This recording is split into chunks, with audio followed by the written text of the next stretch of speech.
Alright, hey, welcome back. Doing a few videos on some retro computing, particularly built around a PDP 1170 emulation system that I've been playing with.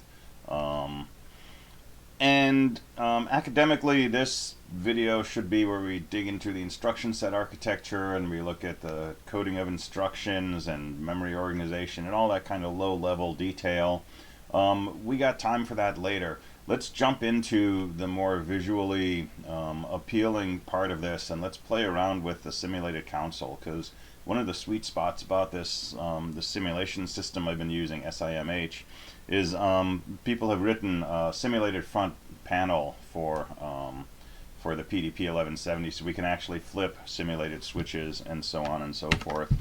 In this part of the video series, we're just going to work with front panel interactions, as well as looking at where you can download the software for this and how I've got my software set up, and enough stuff to get you started with doing things the old-fashioned way by flipping switches and looking at LEDs.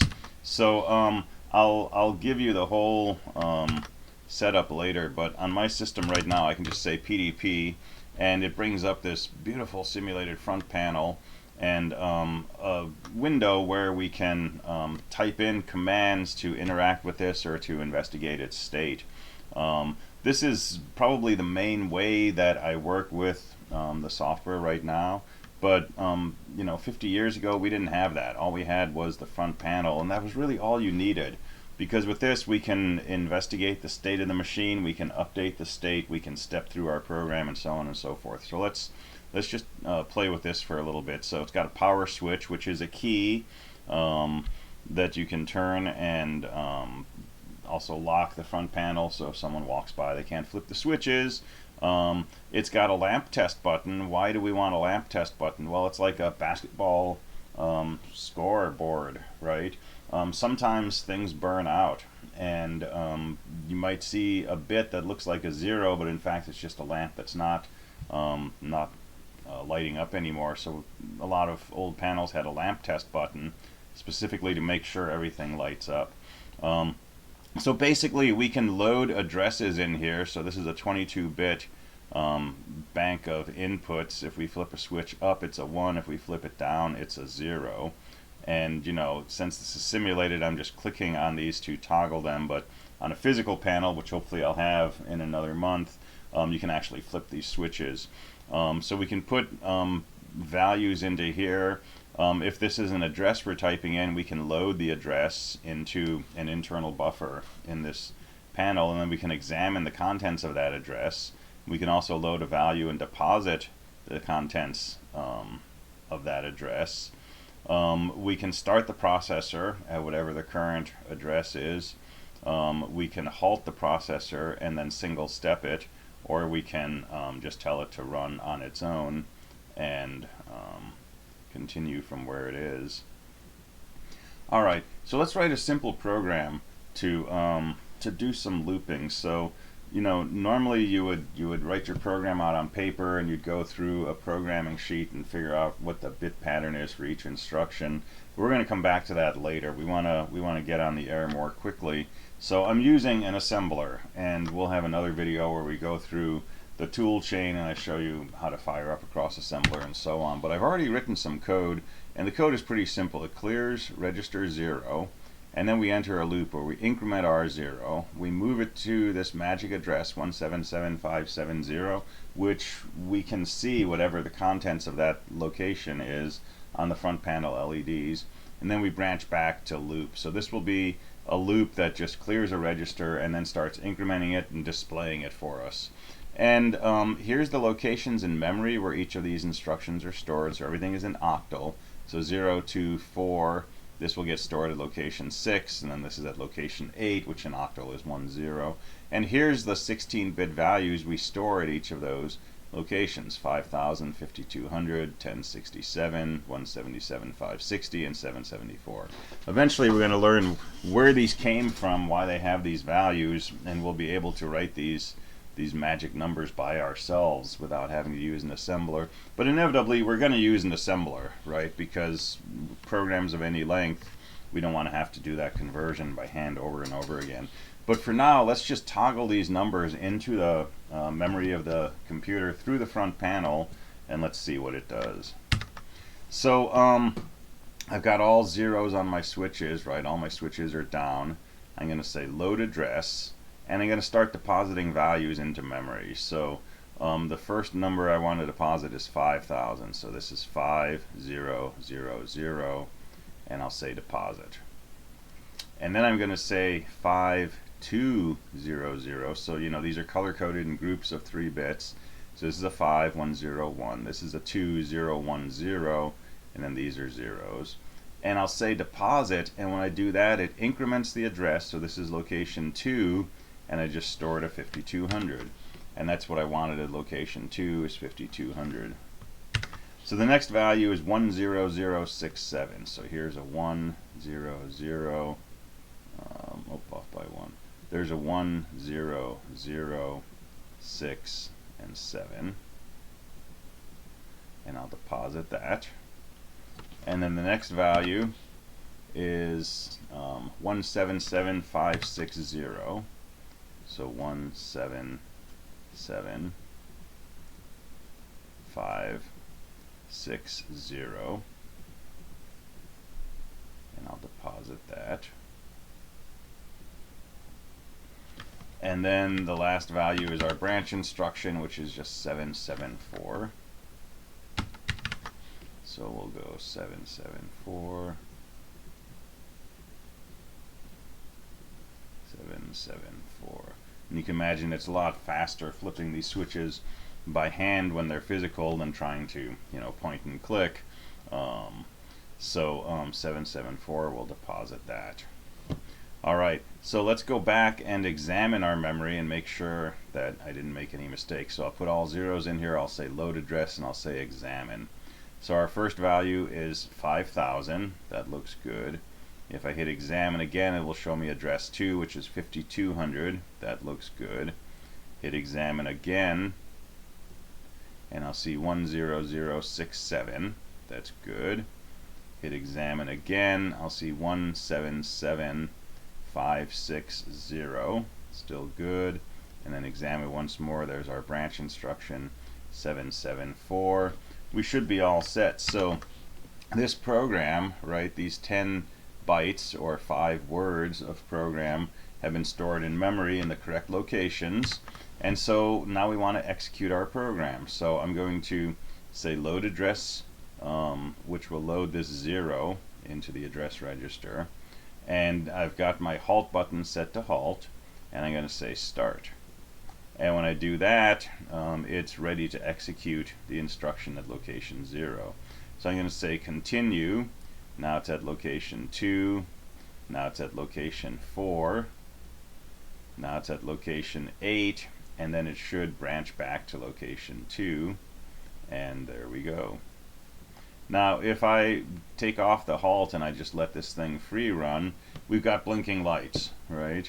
And you can see the address is, going not higher than 10. Now we see, all these lights on, but they're turning on and off fast enough that we can't tell what the actual values are. But if I halt it and we start stepping it, we can see it's still going from 2 to 4 to 8 and then back to 2. Now it's supposed to be updating a value in R0 and sending that to the display register, so I can move this knob until display register is lit up.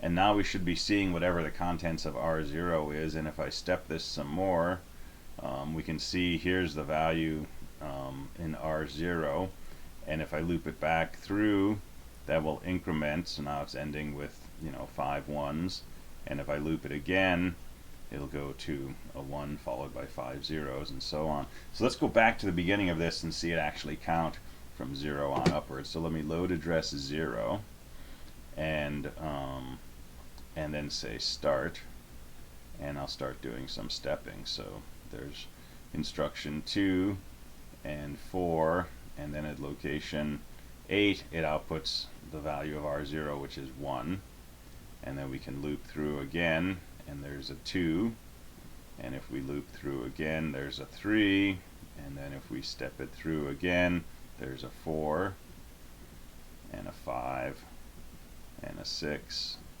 and 7, and then it'll overflow to 8 and so on. So this is doing what our program told it to do. Right, very simple loop, but we loaded this in just using the front panel. And you know, at one time this was how you started using a computer. You would load in a program by toggling these switches and hitting deposit and examine and so on and so forth. And what's the first program you load into memory? Well, hopefully something that lets you load in more code more efficiently. So you would load in something called an absolute loader. And this would be a simple program that might, for example, read from a paper tape and just take values that were stored on a paper tape and dump them into successive locations in memory. And your paper tape program might be something that would let you load a program from a floppy disk.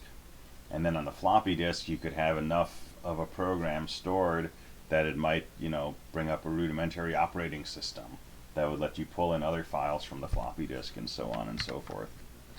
Alright, so as I said, I'll put some links in the description, but if you want this software, I've been downloading it from a GitHub at this location. There's multiple versions of this. This is a nice version because it also includes the simulated front panel. If you're running Linux, and hopefully you are, because all this stuff is, you know, more pain-free, more fun under a Linux environment, but you can also do it under Windows and DOS and such. But under Windows, you know, you can just download the version for Ubuntu and untar it, and you're good to go. There's also source code available. I tried tweaking the source code to fix a few issues, and I was not able to get this to recompile from source code. That's probably more an issue with my skills with you know, working with makefiles and stuff. But just a heads up, for me, you know, I tried just doing some makes, and there were library differences and include file issues and things like that. And I spent about a day trying to kind of get through some of that. Wasn't able to. But the executables seem to work fine. Also, this works on Raspberry Pi, and if you're looking at the physical front panel replica, you want to do all of this on a Pi eventually. But download all of this, and you're good to go. And there's some instructions here, but really, for me, all I had to do was unzip it, and you can run things directly. So it comes down under a panel sim, and you can get on the air very quickly by just doing something like pdp1170 blinky.sh, which brings up a little blinking display, and then you can break into the frontline command line interface to work with it. But I wrote a few bash scripts. So there's a script called pdp, and it basically it runs a panel start script. So pdp1170 panel only. This is under panel sim. That just starts the panel, but there's nothing connected to it. And then I go ahead and I run pdp1170 realcons, which brings up the whole emulator, the command line interface for it, and so on. And I give it an initialization script, and that initialization script just sets the CPU type to 1170, sets the clock frequency to 60 Hertz, and then connects to that virtual panel on my local machine and gives a connect command. But like I say, you can just do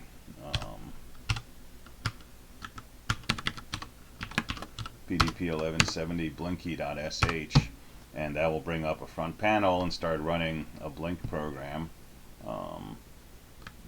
And it basically loads in some code and then starts doing this, and you can interact with it through front panel switches, change the speed that it blinks, and so on and so forth.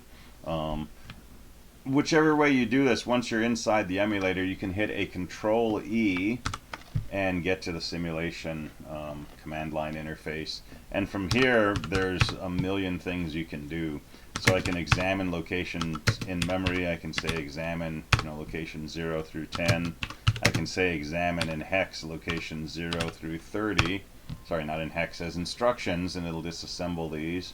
I can deposit a value in location 0. I can deposit the number 23 in location 0 through 100. And now if I examine these locations, they've all got a 23. I can also deposit an instruction by just typing the instruction, and now if I examine 0, there's our 777 in octal. If I examine with a -M switch, there's the disassembled instruction. And then, I can deposit PC to be 0, and I can say step, and I can see that it's stepping at location 0.